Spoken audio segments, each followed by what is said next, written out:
سفر معراج میں اور کیا کیا پیش آیا۔ اس عظیم سفر میں آپ صلی اللہ علیہ وسلم کو جنت و دوزخ کے مشاہدے کے ساتھ مختلف گنہگاروں کے احوال بھی دکھائے گئے۔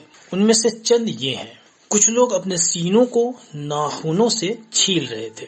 حضرت انس رضی اللہ تعالی عنہ روایت کرتے ہیں کہ رسول اللہ صلی اللہ علیہ وسلم نے ارشاد فرمایا کہ جس رات مجھے معراج کرائی گئی، میں ایسے لوگوں پر گزرا جن کے ناخن تانبے کے تھے اور وہ اپنے چہروں اور سینوں کو چھیل رہے تھے۔ میں نے جبرائیل علیہ السلام سے دریافت کیا کہ یہ کون لوگ ہیں؟ انہوں نے جواب دیا کہ یہ وہ لوگ ہیں جو لوگوں کے گوشت کھاتے ہیں، یعنی ان کی غیبت کرتے ہیں اور ان کی بے آبروئی کرنے میں پڑے رہتے ہیں۔ سود خوروں کی حالت۔ حضرت ابو ہریرہ رضی اللہ عنہ سے روایت ہے کہ رسول اللہ صلی اللہ علیہ وسلم نے ارشاد فرمایا کہ جس رات مجھے سیر کرائی گئی، میں ایسے لوگوں پر بھی گزرا جن کے پیٹ اتنے بڑے بڑے تھے جیسے انسانوں کے رہنے کے گھر ہوتے ہیں۔ ان میں سانپ تھے جو باہر سے ان کے پیٹوں میں نظر آ رہے تھے۔ میں نے کہا کہ اے جبرائیل، یہ کون لوگ ہیں؟ انہوں نے کہا یہ سود کھانے والے ہیں۔ کچھ لوگوں کے سر پتھروں سے کچلے جا رہے تھے۔ آپ صلی اللہ علیہ وسلم کا گزر ایسے لوگوں کے پاس سے بھی ہوا جن کے سر پتھروں سے کچلے جا رہے تھے، کچل جانے کے بعد پھر ویسے ہی ہو جاتے جیسے پہلے تھے۔ اسی طرح یہ سلسلہ جاری تھا، ختم نہیں ہو رہا تھا۔ آپ صلی اللہ علیہ وسلم نے پوچھا یہ کون لوگ ہیں؟ جبرائیل علیہ السلام نے کہا کہ یہ لوگ نماز میں کاہلی کرنے والے ہیں، زکوٰۃ نہ دینے والوں کا حشر۔ آپ صلی اللہ علیہ وسلم کا گزر ایک ایسی جماعت پر ہوا جن کی شرمگاہوں پر آگے اور پیچھے چیتھڑے لپٹے ہوئے تھے اور اونٹ و بیل کی طرح چل رہے تھے اور کانٹے دار و خبیث درخت اور جہنم کے پتھر کھا رہے تھے۔ آپ صلی اللہ علیہ وسلم نے پوچھا یہ کون لوگ ہیں؟ جبرائیل علیہ السلام نے کہا کہ یہ وہ لوگ ہیں جو اپنے مالوں کی زکوٰۃ ادا نہیں کرتے تھے۔ سڑا ہوا گوشت کھانے والے لوگ۔ آپ صلی اللہ علیہ وسلم کا گزر ایسے لوگوں پر بھی ہوا جن کے سامنے ایک ہانڈی میں پکا ہوا گوشت تھا اور ایک ہانڈی میں کچا اور سڑا ہوا گوشت تھا۔ یہ لوگ سڑا ہوا گوشت کھا رہے تھے اور پکا ہوا گوشت نہیں کھا رہے تھے۔ آپ صلی اللہ علیہ وسلم نے دریافت کیا کہ یہ کون لوگ ہیں؟ جبرائیل علیہ السلام نے کہا کہ یہ وہ لوگ ہیں جن کے پاس حلال اور طیب عورت موجود تھی، مگر وہ زانیہ اور فاحشہ عورت کے ساتھ شباشی کرتے تھے اور صبح تک اسی کے ساتھ رہتے تھے، اور وہ عورتیں ہیں جو حلال اور طیب شوہر کو چھوڑ کر کسی زانی اور بدکار شخص کے ساتھ راتیں گزارتی تھی۔ اللہم احفظنا من کل بلاء الدنیا وعذاب الآخرہ۔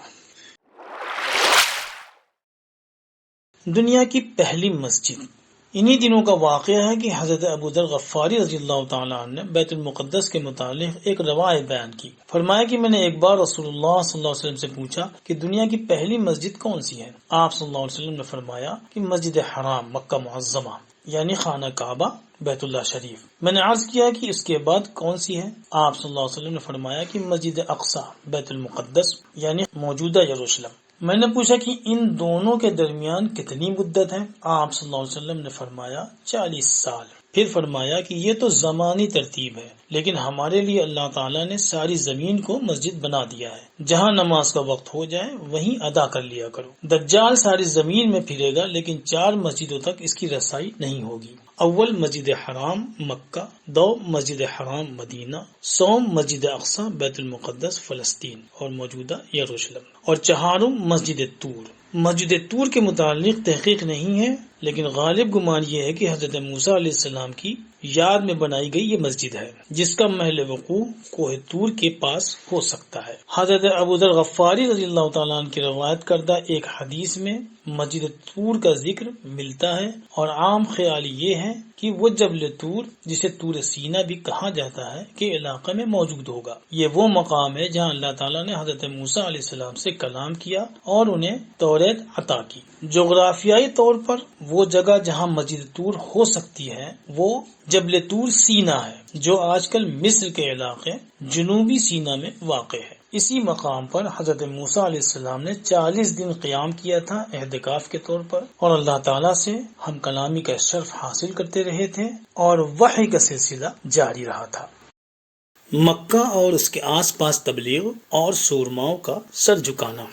آپ صلی اللہ علیہ وسلم نے طائف والوں کو اللہ کا حکم سنایا، لیکن انہوں نے آپ کے ساتھ ظلم زیادتی کا معاملہ کیا۔ اس کے باوجود آپ نے تبلیغ دین میں کسی قسم کی کوتاہی نہیں فرمائی۔ آس پاس کے جن قبیلوں کو آپ نے تبلیغ فرمائی ان میں سے چند یہ ہیں: بنو کندہ، بنو عبداللہ، بنو عامر، بنو شیبان، بنو کلب، بنو محارب، فزارہ، غسان، سلیم، عبس، حارث، عذرہ، زحل اور مرہ وغیرہ۔ زماد عزوی: ایک مرتبہ یمن کا ایک مشہور جادوگر زماد عزوی مکہ آیا اور اس نے کفار سے سنا کہ یہاں محمد نامی ایک شخص پر جن کا اثر ہے۔ اس نے کہا کہ میں اپنے منتروں سے ابھی اس کا علاج کر دوں گا۔ حاضر خدمت ہوا اور بولا کہ میں تمہیں کچھ منتر سناتا ہوں۔ آپ صلی اللہ علیہ وسلم نے فرمایا کہ پہلے مجھ سے سن لو پھر تم سنانا۔ چنانچہ آپ صلی اللہ علیہ وسلم نے اپنا خطبہ اس طرح شروع کیا: الحمدللہ نحمدہ ونستعینہ من يهده الله فلا مضل له ومن يضلله فلا هادي له واشهد ان لا اله الا الله وحده لا شريك له واشهد ان محمدا عبده ورسوله اما بعد۔ ابھی آپ صلی اللہ علیہ وسلم نے اسی قدر الفاظ ادا کیے تھے کہ زماد نے بے اختیار کہا، یہی کلمات دوبارہ سنائیے۔ آپ صلی اللہ علیہ وسلم نے اسے سنا دیا۔ اس نے کئی مرتبہ فرمائش کی اور آپ صلی اللہ علیہ وسلم نے اس کی خواہش کا احترام کیا۔ آخر کار زماد نے کہا کہ میں نے بہت سے کاہن، ساحر اور شاعر دیکھے اور ان کے کلام سنے، لیکن ایسا جامع اور معنی لطیف اور بلیغ کلام کبھی نہیں سنا۔ پھر اس نے آپ صلی اللہ علیہ وسلم سے درخواست کی اور بولا، اپنا ہاتھ بڑھائیے، میں مسلمان ہوتا ہوں اور اسلام کے لیے بیعت کرتا ہوں۔ لیجئے صیاد خوش شکار ہو گیا۔ طفیل بن عمرو یمن ہی کا ایک بڑا رئیس، زبردست شاعر اور مشہور عالم۔ طفیل بن عمرو مکہ گھومنے آیا۔ یہ شخص ایسی ہی زبردست ہستی تھا کہ کفار مکہ نے جب اس کے آنے کی خبر سنی تو شہر سے باہر اس کے استقبال کے لیے آئے اور بہت ہی عزت و تکریم کے ساتھ شہر میں لے گئے، لیکن ساتھ ہی اسے خبردار بھی کر دیا کہ آج کل ہمارے یہاں ایک ایسا جادوگر پیدا ہوا ہے جس نے پورے شہر کو فتنے میں ڈال دیا ہے۔ باپ بیٹوں، بھائیوں اور شوہروں و بیویوں کو ایک دوسرے سے جدا کر دیا ہے۔ آپ چونکہ ہمارے معزز مہمان ہیں، اس لیے ہمارا فرض ہے کہ ہم آپ کو اس فتنے سے بچائیں۔ اس لیے آپ اس ساحر یعنی محمد صلی اللہ علیہ وسلم کی زبان سے کوئی کلمہ نہ سنیں، ورنہ آپ بھی اس کے سحر میں آ جائیں گے۔ کفار نے طفیل کو آپ صلی اللہ علیہ وسلم سے اس طرح خوف زدہ کیا کہ اس نے گھبرا کر کانوں میں روئی ٹھونس لی کہ کہیں ایسا نہ ہو کہ اچانک محمد کی آواز کانوں میں آ جائے۔ اور ایک روز صبح سویرے اسی طرح کانوں میں روئی ٹھونسے طفیل کا بیت اللہ میں آنا ہوا۔ عالی قسمت کی رسول اللہ صلی اللہ علیہ وسلم کو نماز میں مشغول پایا۔ آپ کا طریقہ نماز ایسا دل ربا تھا کہ قریب کھینچ لایا۔ قریب سے قرأت کی بھی ہلکی سی آواز سنائی دی۔ اب عقل نے اپنا کام کیا اور طفیل کو خیال آیا کہ آخر میں بھی شاعر ہوں۔ اس زمانے میں اور عربوں میں شاعر ہونا علم و فضل کی بات سمجھی جاتی تھی، اور میں عقل مند بھی ہوں۔ اگر اس شخص کی باتیں ٹھیک ہوں گی تو مان لوں گا، غلط ہوں گی تو نہیں مانوں گا۔ خیال آتے ہی روئی کانوں سے نکالی اور پھینک دی۔ آپ صلی اللہ علیہ وسلم نماز ختم کر کے گھر کو تشریف لے چلے۔ طفیل نے بھی پیچھے پیچھے قدم بڑھائے اور کسی قدر قریب پہنچنے پر کہا کہ مجھے آپ اپنی کچھ باتیں سنائیے۔ آپ صلی اللہ علیہ وسلم اس کی طرف متوجہ ہوئے اور قرآن کریم کی چند آیات پڑھ کر سنا دی۔ طفیل نے اسی وقت اسلام قبول کر لیا۔ یہی وہ سحر تھا جس سے کفار طفیل کو بچانا چاہ رہے تھے اور جس سحر سے وہ کفار خود بچے ہوئے تھے۔ طفیل نے اسی وقت آپ سے فرمائش کی کہ آپ میرے لیے دعا فرمائیں کہ حق تعالیٰ میرے ذریعے میرے قبیلے کو بھی اسلام لانے کی توفیق عطا فرمائے۔ پھر وہ مکہ سے لوٹ آئے اور اسلام کی تبلیغ میں لگ گئے۔ وما توفیقی الا باللہ۔ نام محمد مدینہ کی گلیوں میں۔ سن 1190 کا آخری مہینہ شروع ہوا تو تمام عرب میں حج کی تیاریاں ہونے لگیں۔ دور جہالت میں یہی دن امن کے بھی ہوا کرتے تھے۔ دور دور سے مکہ کی طرف قافلے آنے شروع ہو گئے۔ آپ صلی اللہ علیہ وسلم ان قافلوں میں جا جا کر اشاعت دین فرماتے تھے۔ ابو جہل اور ابو لہب جیسے شریر آپ کے ساتھ ساتھ لگے رہتے کہ لوگوں کو آپ کی باتیں سننے سے روکے۔ آپ صلی اللہ علیہ وسلم ان ظالموں سے بچنے کے لیے عام طور سے رات کی تاریکی میں نکلتے اور 2-3 میل کے فاصلے تک چلے جاتے اور جو بھی ملتا اس کے پاس بیٹھتے اور کفر و شرک کی برائیاں بیان فرماتے۔ مدینے کے پہلے مسلمان۔ اسی طرح ایک روز مکہ سے چند میل کے فاصلے پر آپ صلی اللہ علیہ وسلم نے مقام عقبہ پر چند لوگوں کے باتیں کرنے کی آوازیں سنی۔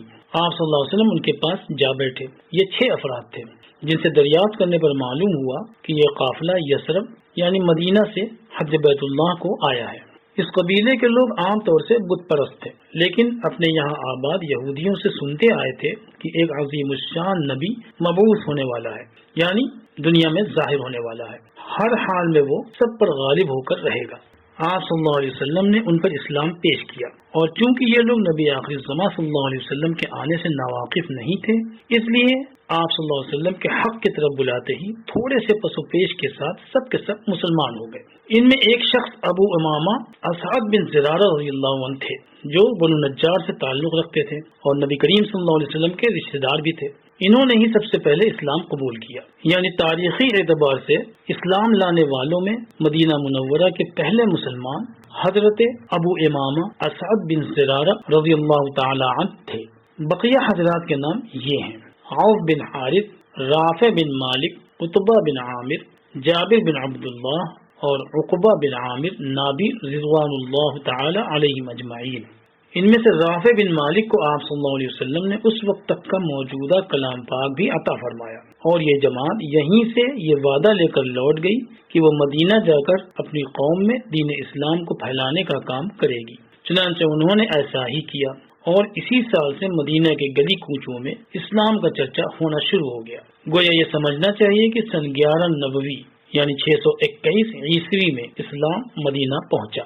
بیعت عقبہ اولا۔ اس سال علاوہ اس کے کہ کفار مکہ نے نبی کریم صلی اللہ علیہ وسلم اور مسلمانوں پر اپنے مظالم کا سلسلہ جاری رکھا، ذی قعدہ کے مہینے تک کوئی اس سے بڑا واقعہ پیش نہیں آیا، لیکن ذی الحجہ کا مہینہ شروع ہوتے ہی آپ صلی اللہ علیہ وسلم نے حج کے لیے آنے والے قافلوں میں ان لوگوں کی تلاش شروع کر دی جو پچھلے سال وعدہ کر کے گئے تھے کہ وہ مدینہ میں تبلیغ دین کا کام کریں گے۔ سال بھر آپ صلی اللہ علیہ وسلم کو ان لوگوں کی فکر رہی، اور اس خیال سے آپ پریشان رہے کہ ان لوگوں نے مدینہ پہنچ کر کیا کیا، کیونکہ کسی دوسرے ذریعے سے آپ صلی اللہ علیہ وسلم کو ان لوگوں کا کچھ حال نہیں معلوم ہو سکا تھا۔ بالآخر وہ لوگ آپ صلی اللہ علیہ وسلم کو اس بار بھی مینا کے اسی حصے عقبہ میں ملے جہاں پچھلی دفعہ ملے تھے۔ آپ صلی اللہ علیہ وسلم سے انہوں نے والہانہ ملاقات کی، اور اس مرتبہ ان لوگوں نے آپ صلی اللہ علیہ وسلم سے 7 مزید افراد کو ملوایا جو ان کی تبلیغ سے مسلمان ہو گئے تھے۔ وہ نئے 7 یہ تھے: معاذ بن حارث، ذکوان بن عبد قیس، خالد بن مخلد، عبادہ بن صامت، عباس بن عبادہ، عوائم بن سعدہ اور ابو الحسیم بن النیحان رضوان اللہ تعالی علیہم اجمعین۔ ان تمام لوگوں نے آپ صلی اللہ علیہ وسلم کے ہاتھ پر بیعت کی، اس بات پر کہ اول یہ کہ خدا واحد کی عبادت کریں گے اور کسی کو اس کا شریک نہیں بنائیں گے، دوسرے چوری اور زناکاری کے پاس بھی نہیں جائیں گے، تیسرے اپنی لڑکیوں کو قتل نہیں کریں گے، چوتھے کسی پر جھوٹی تہمت نہیں لگائیں گے، پانچویں چغل خوری نہیں کریں گے، اور چھٹے ہر اچھی بات میں نبی کی اطاعت کریں گے۔ یہی بیعت عقبہ اولا کے نام سے مشہور ہوئی۔ بیعت کے بعد رخصت ہونے سے پہلے ان مدنی مسلمانوں نے آپ صلی اللہ علیہ وسلم سے درخواست کی کہ ان کے ساتھ ایک قاری یعنی مبلغ بھی کر دیجیے۔ آپ صلی اللہ علیہ وسلم نے حضرت مصعب بن عمیر رضی اللہ عنہ کو ان کے ساتھ کر دیا۔ مدینہ میں مصعب بن عمیر رضی اللہ عنہ کا کارنامہ۔ حضرت مصعب بن عمیر رضی اللہ عنہ نے مدینہ میں اسعد بن زرارہ رضی اللہ عنہ کے مکان میں قیام کیا اور اسی مکان کو وہاں دین کا مرکز بنایا۔ یہاں آتے ہی حضرت مصعب رضی اللہ عنہ نے پوری جانفشانی سے اشاعت دین کا کام شروع کر دیا، اور مدینہ کے سلجھے ہوئے اور سمجھدار لوگ تیزی سے اسلام کے دائرے میں آنا شروع ہو گئے۔ اسعد بن زرارہ رضی اللہ عنہ کے خالزاد بھائی سعد بن معاذ تمام قبائل مدینہ کے مسلم سردار سمجھے جاتے تھے، اور قبیلہ عبد الاشحل کے تو وہ سردار تھے ہی۔ سعد بن معاذ کو مصعب بن عمیر کا مدینہ میں اسلام کا چرچا کرنا بالکل پسند نہ تھا، اور اپنے بھائی اسعد بن زرارہ کا ان کا ساتھ دینا بھی اچھا نہیں لگتا تھا، مگر رشتہ داری کی وجہ سے کھل کر مخالفت نہیں کرتے تھے۔ یہ لوگ سعد بن معاذ کے محلے یعنی قبیلہ عبد الاشحل کے علاقوں میں جا کر اسلام کی تشہیر کرتے تو سعد بن معاذ کو اور بھی برا لگتا۔ ایک روز سعد نے اسد اور مصعب کو اپنے محلے میں بیٹھ کر باتیں کرتے دیکھا تو اسید بن معیر کو بلا کر کہا، اسد میرا خالزاد بھائی ہے، اس لیے میں احتیاطاً کچھ نہیں کہتا، لیکن تم جا کر انہیں سختی سے سمجھا دو کہ کہ ہمارے محلوں میں نہ آیا کریں، یہ ہمارے ساتھیوں کو بہکانے اور بے دین بنانے کے لیے آتے ہیں۔ اسید نے تلوار نکالی اور دونوں اصحاب کے پاس جا پہنچے اور نہایت درست لہجے میں انہیں برا بھلا کہنا شروع کر دیا۔ حضرت مصعب رضی اللہ عنہ نے ان سے نرمی کے ساتھ کہا، اگر آپ تھوڑی دیر میرے پاس بیٹھ جائیں اور میری بات سن لیں تو آپ کا کچھ نہ بگڑے گا، اس کے بعد جو آپ حکم فرمائیں۔ اسید بہت اچھا کہہ کر بیٹھ گئے۔ حضرت مصعب نے انتہائی پر اثر انداز میں ان کے سامنے اسلام کی حقیقت بیان کی اور کلام پاک پڑھ کر سنایا۔ اسید کوئی غیر دماغ اور اجڑ انسان نہیں تھے، انہوں نے بہت توجہ سے حضرت مصعب کی بات سنی، اور جب وہ چپ ہوئے تو اسید بن معیذ نے کہا، میں اسلام قبول کرتا ہوں۔ اس طرح حضرت مصعب رضی اللہ عنہ کی کامیابیوں میں ایک اور کڑی جڑ گئی۔ ایک مضبوط یثربی مسلمان ہو گیا اور اس نے مسلمان ہوتے ہی کہا، ایک اور شخص ہے، اگر وہ بھی مسلمان ہو گیا تو پھر یہاں مدینہ میں تمہاری مخالفت کرنے والا کوئی نہ رہے گا، میں اسے بھی تمہارے پاس بھیجتا ہوں۔ کہہ کر گئے اور سعد بن معاذ کو یہ کہہ کر حضرت مصعب کے پاس بھیج دیا کہ میں جب ان دونوں کے پاس پہنچا تو وہ آپ کی بات ماننے کو راضی ہو گئے، لیکن اسی وقت وہاں بنو حارث کے کچھ لوگ آ گئے جو اسد بن زرارہ کو قتل کرنا چاہتے تھے۔ سعد بن معاذ نے یہ سنا تو فوراً تلوار لے کر ان کی طرف لپکے، لیکن جب ان کے پاس پہنچے تو دونوں اصحاب کو اطمینان سے بیٹھ کر باتیں کرتے پایا۔ سمجھ گئے کہ اسید نے دھوکہ دیا تاکہ وہ بھی ان دونوں کی باتیں سنیں اور مرعوب ہوں۔ سوچتے ہی اسد کو گالیاں بکیں اور کہا، مجھے صرف رشتہ داری کا خیال ہے، ورنہ تمہاری کیا مجال تھی کہ میرے محلے میں آ کر لوگوں کو بہکا سکتے۔ حضرت مصعب نے ان سے بھی ٹھنڈے دماغ سے ان کی بات سن لینے کی درخواست کی اور کہا کہ اگر وہ غلط ہوں تو یقیناً ان کی بات رد کر دیجیے گا۔ سعد بن معاذ بھی ذی ہوش انسان تھے، ظاہر ہے کہ تمام قبائل مدینہ کے سردار تھے۔ اس میں کچھ مذائقہ نہ معلوم ہوا کہ سامنے والے کی بات سن لی جائے پھر اپنا فیصلہ سنایا جائے۔ تلوار رکھی اور بیٹھ گئے۔ حضرت مصعب نے ان کے سامنے بھی ویسی ہی جامع و مانع تقریر کی جیسی حضرت اسید بن معیذ کے سامنے کی تھی۔ سننے کے بعد کوئی وجہ نہ تھی کہ ان کی بات نہ مان لی جاتی، چنانچہ ان کے خاموش ہوتے ہی مسلمان ہو گئے۔ حضرت مصعب بن عمیر رضی اللہ عنہ کے کارناموں میں ایک اور کارنامہ شامل ہو گیا۔ سعد بن معاذ رضی اللہ عنہ ان کے پاس سے اٹھ کر سیدھے اپنے قبیلے والوں کے پاس آئے اور سب کو جمع کر کے ان سے پوچھا، تم لوگ مجھے کیا سمجھتے ہو؟ سب نے ایک زبان ہو کر کہا کہ آپ ہمارے سردار ہیں اور آپ کی رائے ہمیشہ اس قابل ہوتی ہے کہ اس پر عمل کیا جائے۔ اس پر حضرت سعد نے کہا، تو پھر جب تک تم لوگ مسلمان نہ ہو جاؤ میرے ساتھ تمہارا کوئی تعلق نہیں۔ یہ سنتے ہی پورا کا پورا قبیلہ عبد الاشہل مسلمان ہو گیا اور حضرت مصعب بن عمیر رضی اللہ عنہ کی خوش الحانی و انداز بیانی نے مدینہ میں وہ کارہائے نمایاں انجام دیے کہ اسلامی ادب کے اس چھوٹے سے چمن مدینہ نے تھوڑے ہی سے عرصے میں ایک پربہار گلشن کی شکل اختیار کر لی۔ بیعت عقبہ ثانیہ، جہاں مدینہ میں مسلمان ہونے والے لوگ نڈر ہو کر اطمینان کی زندگی گزار رہے تھے، وہیں کفار مکہ نے مکہ میں مسلمانوں پر عرصہ حیات اور بھی تنگ کر دیا تھا۔ اس عرصے میں رسول اللہ صلی اللہ علیہ وسلم کو حق تعالی شانہ کی طرف سے بتا دیا گیا تھا کہ آپ کو ہجرت کرنی پڑے گی، اور خواب میں اس مقام کو دکھا بھی دیا گیا تھا جہاں ہجرت کرنی تھی، لیکن آپ صلی اللہ علیہ وسلم کو اس جگہ کا نام نہیں معلوم تھا، مگر چونکہ اس زمین پر کھجوریں کثرت سے ہوتی تھی جو علاقہ آپ کو خواب میں دکھایا گیا تھا، اس لیے آپ نے اندازہ لگایا کہ وہ یمامہ کا علاقہ ہو سکتا ہے، لیکن بعد میں معلوم ہوا کہ وہ یمامہ کا علاقہ نہیں بلکہ مدینہ منورہ تھا۔ 13 نبوی کا ذو الحجہ مہینہ شروع ہوا تو حجاج کے قافلے مکہ آنے شروع ہو گئے۔ اسی مہینے میں حضرت مصعب بن عمیر رضی اللہ عنہ بھی 72 مردوں اور 2 عورتوں کے قافلے کے ساتھ مدینہ سے روانہ ہوئے۔ مدینہ والوں کے اس قافلے کی یہ خواہش تھی کہ جناب رسول اللہ صلی اللہ علیہ وسلم کی زیارت کا شرف حاصل کریں اور آپ صلی اللہ علیہ وسلم سے درخواست کریں کہ اب چل کر مدینہ کو اپنا گھر بنائیں۔ آپ صلی اللہ علیہ وسلم کو اس قافلے کے آنے کی اطلاع پہلے ہی مل چکی تھی۔ آپ صلی اللہ علیہ وسلم رات کی تاریکی میں گھر سے نکلے اور عقبہ کی گھاٹی کی طرف چل پڑے۔ راستے میں آپ کے چچا عباس ملے جو ابھی مسلمان نہیں ہوئے تھے، لیکن آپ صلی اللہ علیہ وسلم سے خاص ہمدردی رکھتے تھے۔ آپ صلی اللہ علیہ وسلم کو معلوم تھا کہ عباس آپ کو نقصان نہیں پہنچا سکتے، اس لیے انہیں بھی ساتھ لے لیا۔ مدینہ سے مسلمانوں کے ساتھ عام مشرکین کا بھی قافلہ حج کے ارادے سے آیا تھا اور سب کے ٹھہرنے کا اصل مقام کہیں اور تھا۔ عقبہ کی گھاٹی کو آپ نے مسلمانوں سے ملاقات کے لیے تجویز فرمایا تھا۔ مشرکین مدینہ کو اس ملاقات کا علم نہیں تھا۔ گھاٹی میں پہنچ کر آپ صلی اللہ علیہ وسلم نے مسلمانان مدینہ سے ملاقات فرمائی۔ مسلمانوں نے مکہ کے صعوبتوں تکلیفوں سے بچانے کے لیے آپ سے درخواست کی کہ آپ مدینہ تشریف لے چلیں اور ہمارے ساتھ رہیں۔ اس پر آپ صلی اللہ علیہ وسلم کے چچا عباس نے مدینہ والوں سے کہا، مدینہ والوں، محمد اپنے خاندان میں رہتا ہے، اس کا خاندان اس کی حفاظت کرتا ہے اور تم اس کو اپنے ساتھ لے جانا چاہتے ہو۔ یاد رکھو تم کو اس کی حفاظت کرنی ہوگی اور یہ کوئی آسان کام نہیں ہے۔ اگر تم عظیم الشان اور خونریز لڑائیوں کے لیے تیار ہو تو ٹھیک ہے، ورنہ محمد کو اپنے ساتھ لے جانے کا نام مت لو۔ اس تقریر کو سن کر مدینہ والوں میں سے برا بن معرور رضی اللہ عنہ نے عباس سے کہا، عباس، ہم نے تمہاری بات سن لی، اب ہم چاہتے ہیں کہ رسول اللہ صلی اللہ علیہ وسلم خود بھی کچھ بیان فرمائیں۔ ان کی بات پر جناب رسول اللہ صلی اللہ علیہ وسلم نے ان کے سامنے ایک جامع اور مدلل تقریر فرمائی، جس میں کلام اللہ کی روشنی میں اللہ اور اس کے بندوں کے حقوق کا تذکرہ فرمایا، ساتھ ہی ان ذمہ داریوں کا ذکر بھی فرمایا جو آپ صلی اللہ علیہ وسلم کو مدینہ لے جانے کی صورت میں مدینہ والوں پر عائد ہوتی۔ سب کچھ سننے کے بعد حضرت برا بن معرور رضی اللہ عنہ نے کہا، ہم ان سب کے لیے تیار ہیں۔ پھر ابو الحشیم بن تیہان رضی اللہ عنہ نے آپ صلی اللہ علیہ وسلم سے پوچھا، کیا آپ وعدہ کرتے ہیں کہ ہمیں چھوڑ کر لوٹ نہیں آئیں گے؟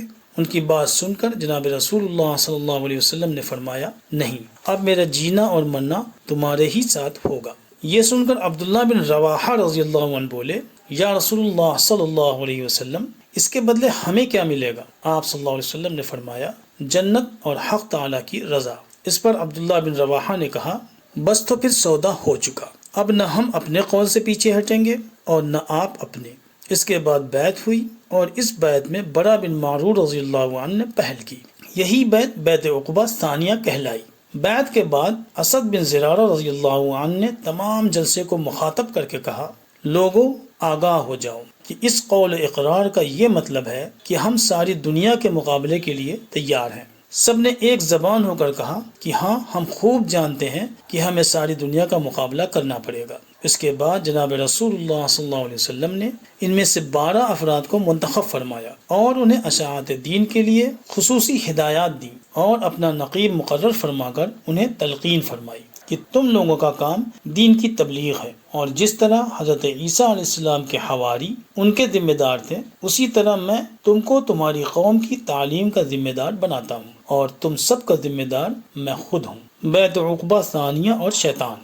جس وقت عقبہ کی گھاٹی میں یہ بیعت ہو رہی تھی، اسی وقت پہاڑ کی چوٹی سے ایک شیطان نے مکہ والوں کو زور سے آواز دے کر کہا کہ مکہ والوں، دیکھو، محمد اور اس کی جماعت کے لوگ تمہارے خلاف مشورہ کر رہے ہیں۔ یہ آواز آپ صلی اللہ علیہ وسلم کے ساتھ آپ کے ساتھیوں نے بھی سنی، لیکن سب نے اسے نظر انداز کر دیا۔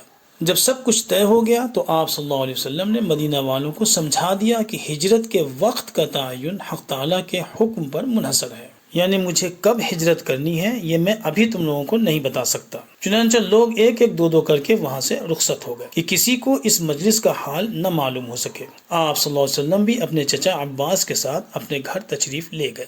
بعد میں کفار مکہ کو اس مجلس کا حال معلوم ہو گیا، لیکن وہ کوئی مخالفانہ کارروائی نہ کر سکے، کیونکہ ان کے کچھ کرنے سے پہلے ہی مدینہ والوں کا قافلہ وہاں سے رخصت ہو گیا۔ البتہ سعد بن عبادہ رضی اللہ عنہ، جو کسی وجہ سے اپنے مدنی قافلے سے پیچھے رہ گئے تھے، کافروں کے ہاتھ لگ گئے، لیکن انہیں عبد مناف کے 2 افراد جبیر بن مطعم اور حارث بن امیہ نے اپنی پناہ میں لے کر واپس مدینہ بھیج دیا۔ وہ سجدوں کے شوقین غازی کہاں ہے، زمیں پوچھتی ہے نمازی کہاں ہے، زمیں پوچھتی ہے نمازی کہاں ہے۔